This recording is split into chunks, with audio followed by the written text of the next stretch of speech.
मंतव्य देइथिबा मान्यवर मंत्री आलू दराडुचंती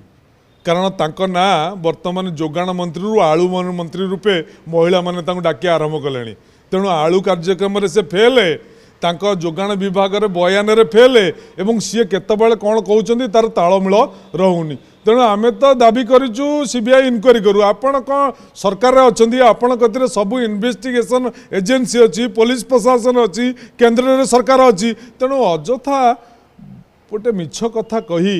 गोटे घटना को गोटे भिन्न रूप दवा भिन्न रंग दवा ये कथार हूँ बीजेपी दल माहिर तेणु इथर दयाकोरी मान्यवर मंत्री से निवृत्त रुहतु प्रकृत सत्य जदि साहस अच्छी बाहर करंतु अरे एबे बा क्राइम ब्रांच ताको कतिरे अछि एबे सरकार अछि एबे तदंत करूनांती एबे बाहर करूनांती के मना करूची से तो कहउचंती 6 मास हैला दुर्नीति हेछि दुर्नीति हेछि दुर्नीति हेछि कोनसी गोटे दुर्नीति प्रमाण करि परनांती कोन ताकर ससास नाही मध्ये कोनसी घटना को उपयुक्त सत्य सामना को आनिया केवल मिछ कथा कही लोक भंडौचंती भारतीय जनता पार्टी वर्तमान भारतीय मिछुआ पार्टी रूपे परिणत होइछि।